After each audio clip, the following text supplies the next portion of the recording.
Good morning students. आपको मैंने करवाया था फिशर द्वारा प्रतिपादित मुद्रा परिमाण सिद्धांत। इसके बाद आज हम पढ़ेंगे कैम्ब्रिज इक्वेशन या कैम्ब्रिज अर्थशास्त्र द्वारा प्रतिपादित मुद्रा परिमाण सिद्धांत की व्याख्या, जिसे कैम्ब्रिज दृष्टिकोण कहा जाता है। कैम्ब्रिज समीकरण या कैम्ब्रिज दृष्टिकोण, तो मुद्रा परिमाण सिद्धांत की कैम्ब्रिज द्वारा दी गई व्याख्या। कैम्ब्रिज के जो अर्थशास्त्री हैं उनमें मुख्य रूप से मार्शल, पीगू और रॉबर्टसन का नाम लिया जाता है। मार्शल अर्थशास्त्री, पीगू, रॉबर्टसन, और बाद में अर्थशास्त्री जो है केन्स ने भी इसमें अपना सहयोग किया था। तो कैम्ब्रिज सिद्धांत के अनुसार आपने देखा कि फिशर का मुद्रा परिमाण सिद्धांत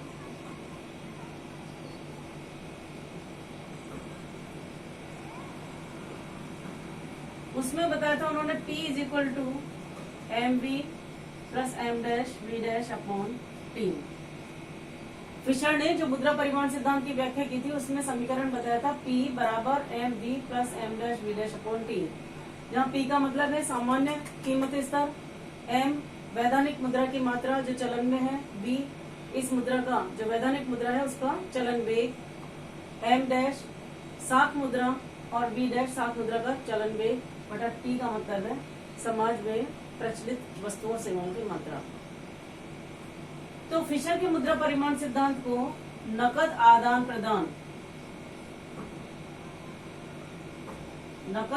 प्रदान दृष्टिकोण के नाम से भी जाना जाता है। Cash transaction approach,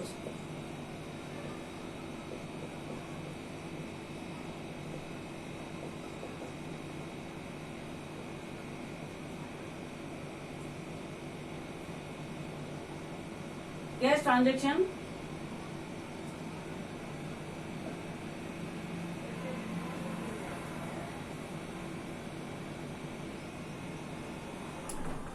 transaction approach के नाम से भी जाना जाता है। नकद आदान प्रदान दृष्टिकोण, ये है फिशर के मुद्रा परिमाण सिद्धांत का दूसरा नाम, क्योंकि फिशर ने मुद्रा के उस भाग पर ज्यादा जोर दिया था जो कि नकद लेन देन के काम में आता है, या व्यावसायिक दृष्टिकोण के नाम से भी इसे जाना जाता है, जो व्यवसाय के लिए काम में आती है मुद्रा।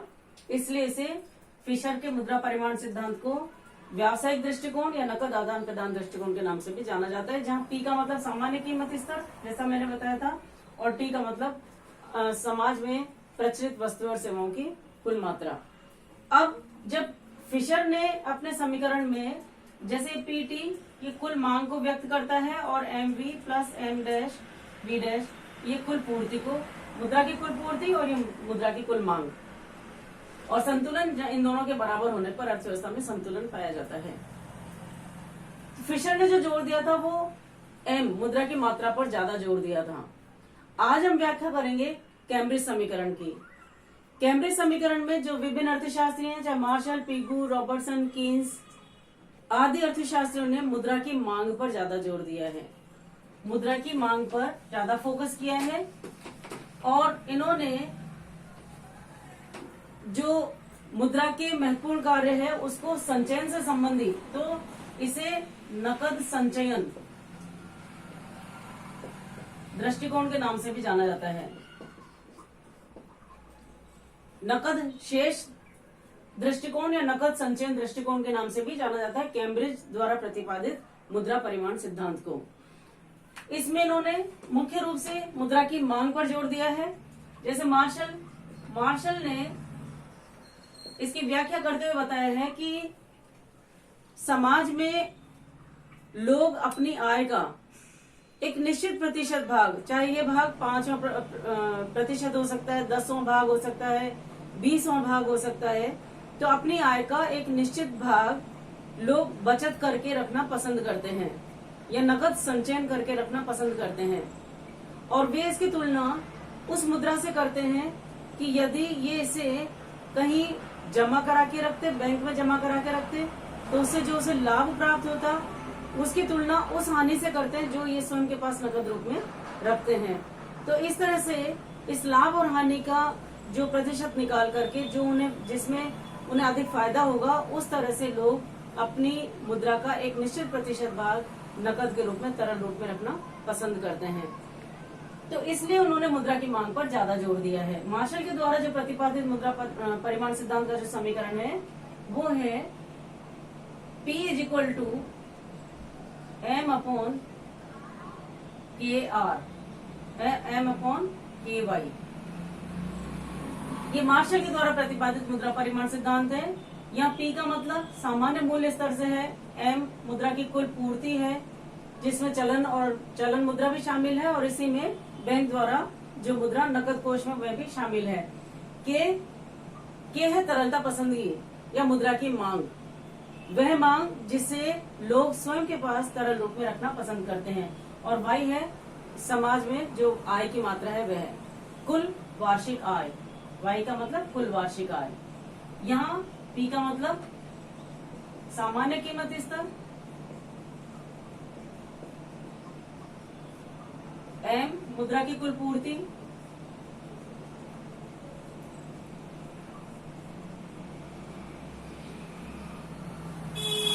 के तरलता पसंदगी जिसे मुद्रा की मांग भी कहा गया है, तरलता पसंदगी या मुद्रा की मांग, और वाई से मतलब है वार्षिक आय।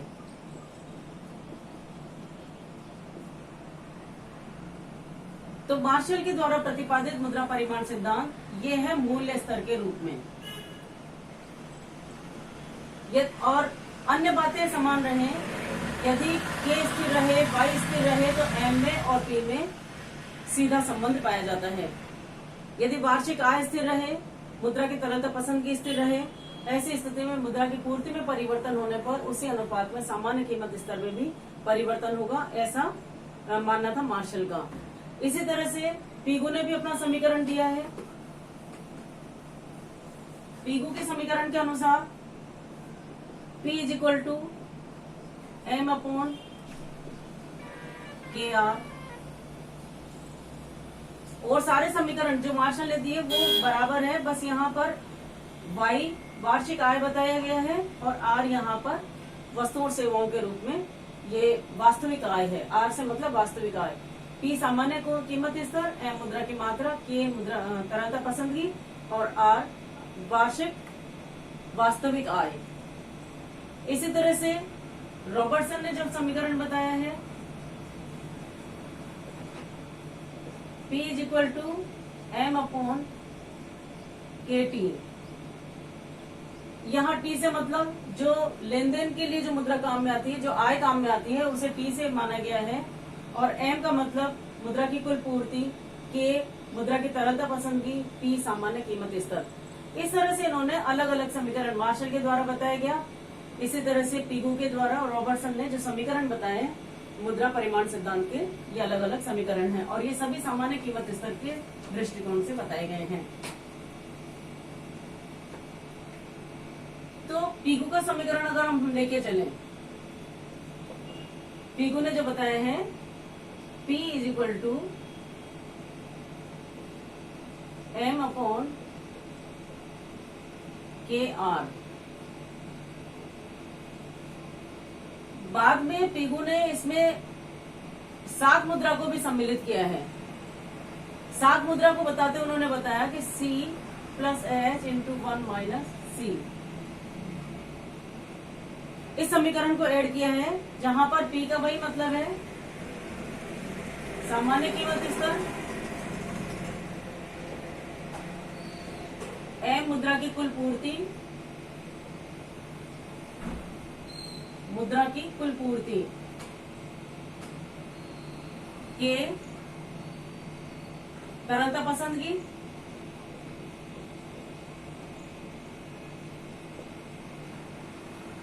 R कुल वास्तविक आय। और सी का मतलब है जो स्वयं के पास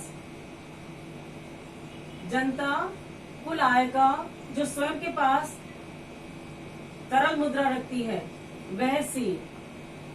1 माइनस सी का मतलब है बैंक में रखी गई मुद्रा, बैंक में मुद्रा। और एच का मतलब है बैंक मुद्रा का वह भाग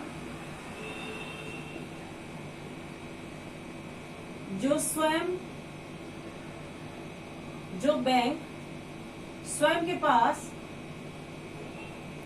नकद कोषों के रूप में रखते हैं, या बैंक के नकद कोष। समझिए, पी का मतलब ये सामान्य कीमत स्तर की दृष्टि से पी हम मुद्रा के मूल्य के रूप में भी देख सकते हैं। मुद्रा के मूल्य के रूप में लेने पर ये रिवर्स हो जाएगा फॉर्मूला। जैसे ये तो है सामान्य कीमत स्तर के रूप में,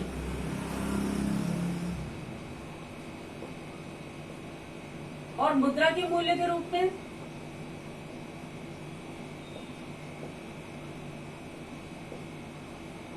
P बराबर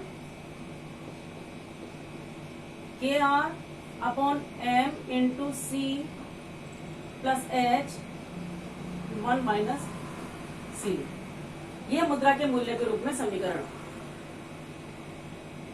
तो पीगू ने प्रारंभ में जो समीकरण बताया था वो ये बताया था मुद्रा के मूल्य के रूप में P is equal to KR upon M। इसमें उन्होंने बैंक मुद्रा को शामिल नहीं किया था। ए मुद्रा की कुल पूर्ति, के तरलता पसंदगी, आर वार्षिक आय, पी यह मुद्रा का मूल्य है। और जो मेन बात वो ये है कि कैम्ब्रिज समीकरण में मुद्रा की मांग में मुद्रा के मूल्य में सीधा संबंध बताया है कि यदि मुद्रा की तरलता पसंदगी अधिक हो जाएगी तो मुद्रा का मूल्य भी अधिक हो जाएगा।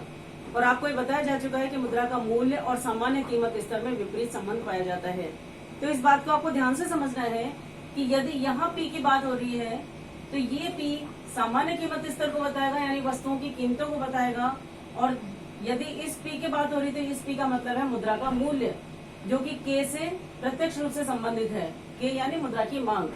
मुद्रा की मांग में और मुद्रा के मूल्य में सीधा संबंध पाया जाता है। मांग के बढ़ने पर मुद्रा का मूल्य भी बढ़ता है। मुद्रा की मांग के या तरलता पसंदगी की घटने पर मुद्रा का मूल्य भी कम हो जाता है।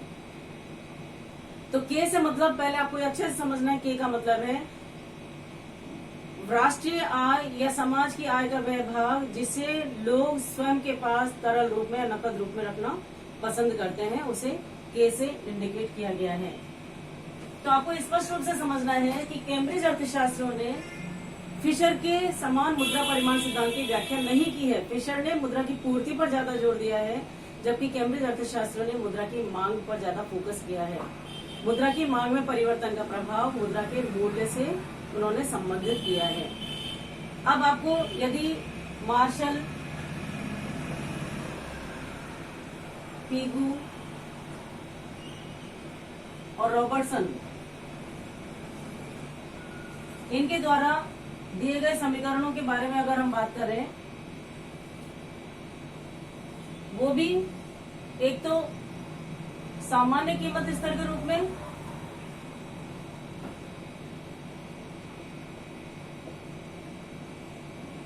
और एक मुद्रा के मूल्य के रूप में।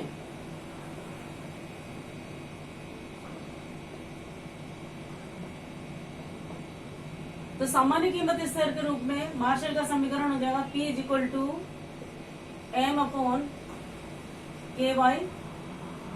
पीगू का हो जाएगा P is equal to M upon K R. Robertson का समीकरण है P is equal to M upon K T. ये सामान्य, यहाँ पर P का मतलब सामान्य कीमत स्तर है। M का मतलब सभी में मुद्रा की पूर्ति है। K का मतलब सभी में मुद्रा की मांग है या मुद्रा की तरलता पसंदगी है। Y का फर्क यहाँ है कि ये वार्षिक आय दिखाई गई है, ये वास्तविक वार्षिक आय दिखाई गई है, और ये लेन देन के रूप में कुल आय को प्रदर्शित किया गया है। T का मतलब इसी तरह से मुद्रा के मूल्य के रूप में P is equal to K Y upon M, ये रिवर्स हो जाएगा P is equal to K R upon M, यहाँ P is equal to KT/M। तो इन मार्शल, पिगो, रॉबर्टसन के द्वारा जो कैम्ब्रिज समीकरण है वो इस प्रकार है। यदि हम कीमत स्तर के रूप में बात करते हैं तो यहाँ अल्पकाल में K और Y को स्थिर माना गया है, M को परिवर्तनशील माने तो M में मुद्रा की पूर्ति में और सामान्य कीमत स्तर में सीधा संबंध पाया जाता है। यदि यहाँ हम M को स्थिर माने, Y को स्थिर माने, K में परिवर्तन माने, मुद्रा की मांग में परिवर्तन माने, तो मुद्रा की मांग में परिवर्तन होने पर उसी अनुसार मुद्रा के मूल्य में परिवर्तन होता है। मुद्रा की मांग में और मुद्रा के मूल्य में प्रत्यक्ष आनुपातिक संबंध पाया जाता है यदि अल्पकाल में हम आय को स्थिर माने और मुद्रा की पूर्ति को स्थिर माने। लेकिन हर हाल में ये आपस में एक दूसरे के बराबर होते हैं। मांग और पूर्ति, यदि इसको हम PKY = M करें तो ये मुद्रा के मांग का भाग है और ये मुद्रा की पूर्ति का भाग है, ये आपस में एक दूसरे के बराबर होते हैं। तो ये था मार्शल, पिगू या रॉबर्टसन के द्वारा प्रतिपादित मुद्रा परिमाण सिद्धांत की कैम्ब्रिज व्याख्या। इसके बाद कीन्स ने भी, चूंकि कीन्स भी कैम्ब्रिज अर्थशास्त्री माने गए हैं, तो उन्होंने भी अपना एक पृथक सिद्धांत या पृथक समीकरण प्रस्तुत किया। उन्होंने बताया है कि N = P × K + R K'। और यदि हम इसे P निकालें, ये मुद्रा की पूर्ति का भाग है, ये मुद्रा की मांग का भाग है। मुद्रा की मांग और मुद्रा की पूर्ति आपस में एक दूसरे के बराबर होते हैं। यहाँ उन्होंने N को मुद्रा की पूर्ति से इंडिकेट किया है। ऐसी स्थिति में P निकालने पर P = N/K + R K'। यहाँ मुद्रा की पूर्ति N है, ये सामान्य कीमत स्तर है। K मुद्रा की तरलता पसंदगी है, वह भाग जो लोग स्वयं अपने पास तरल रूप में रखते हैं। K' का मतलब जो बैंक में रखते हैं। R बैंक में रखी गई आय का वह भाग जो स्वयं बैंक नकद कोष में रखते हैं। तो इस प्रकार से इनको अल्पकाल में स्थिर मानते हुए N यानी मुद्रा की पूर्ति में और सामान्य कीमत स्तर में सीधा प्रत्यक्ष संबंध बताया है कीन्स के द्वारा। कीन्स ने जो बताया उन्होंने ये बताया कि मुद्रा की तरलता पसंदगी या मुद्रा का उपयोग केवल नकद आदान प्रदान के लिए ही नहीं करते, अपितु मुद्रा को संचित करके भी रखा जाता है। मुद्रा को संचय करके भी रखा जाएगा, तो उन्होंने मुद्रा के अन्य कार्यों पर भी जोर दिया है। इस प्रकार ये मुद्रा का परिमाण सिद्धांत का कैम्ब्रिज के द्वारा दी गई व्याख्या थी। तो फिशर के मुद्रा परिमाण सिद्धांत में आप देखते हो कि फिशर ने मुद्रा की पूर्ति पर ज्यादा जोर दिया है और मुद्रा की पूर्ति में परिवर्तन का प्रभाव सामान्य कीमत स्तर और मुद्रा के मूल्य पर उन्होंने बताने का प्रयास किया है। जबकि कैम्ब्रिज अर्थशास्त्रियों में चाहे मार्शल, पिगू, रॉबर्टसन, कीन्स जो भी अर्थशास्त्री हैं, उन सभी ने मुख्य रूप से तरलता पसंदगी पर ज्यादा जोर दिया है या मुद्रा की मांग को ज्यादा महत्व दिया है। लेकिन निष्कर्ष यही निकलता है कि मुद्रा परिमाण सिद्धांत के अनुसार मुद्रा की मात्रा, मुद्रा के मूल्य, कीमत स्तर और उत्पादन की मात्रा के परस्पर संबंध को व्यक्त किया जाता है या इसमें मुद्रा के मूल्य से संबंधित अध्ययन किया जाता है। तो इस प्रकार आपने कैम्ब्रिज अर्थशास्त्र द्वारा प्रतिपादित मुद्रा परिमाण सिद्धांत और फिशर द्वारा प्रतिपादित मुद्रा परिमाण सिद्धांत को जाना है। दोनों कई बार प्रश्न आता है कि फिशर के मुद्रा परिमाण सिद्धांत की आलोचनात्मक व्याख्या कीजिए। ऐसी स्थिति में आपको फिशर का मुद्रा परिमाण सिद्धांत बताते हुए जो अन्य अर्थशास्त्रों ने उसकी आलोचना की है उसके बारे में बताना है। कई बार ये भी आता है कि मुद्रा परिमाण सिद्धांत में कौन सा सिद्धांत श्रेष्ठ है और क्यों। ऐसी स्थिति में आपको फिशर के द्वारा प्रतिपादित मुद्रा परिमाण सिद्धांत और फिर कैम्ब्रिज अर्थशास्त्र द्वारा प्रतिपादित मुद्रा परिमाण सिद्धांत को बताते हुए कैम्ब्रिज परिमाण सिद्धांत की श्रेष्ठता को बताना है, क्योंकि उन दोनों में से कैम्ब्रिज द्वारा प्रतिपादित मुद्रा परिमाण सिद्धांत श्रेष्ठ है। और क्यों? इसलिए क्योंकि यह अधिक व्यावहारिक है, क्योंकि मुद्रा की मांग ज्यादा व्यावहारिक है मुद्रा की पूर्ति के। क्यों? मुद्रा की पूर्ति तो केंद्रीय अधिकारियों द्वारा, मौद्रिक अधिकारियों द्वारा की जाती है, जबकि मुद्रा की मांग समाज के लोगों द्वारा स्वयं के आवश्यकताओं को पूरा करने के लिए मुद्रा जो नकद रूप में रखी जाती है उसकी बात को बताती है, तो वो ज्यादा अधिक व्यावहारिक है। तो आपने जाना कि मुद्रा परिमाण सिद्धांत की व्याख्या फिशर के द्वारा किस प्रकार की गई है और कैम्ब्रिज अर्थशास्त्रियों और कीन्स के द्वारा किस प्रकार की गई है। Thank you.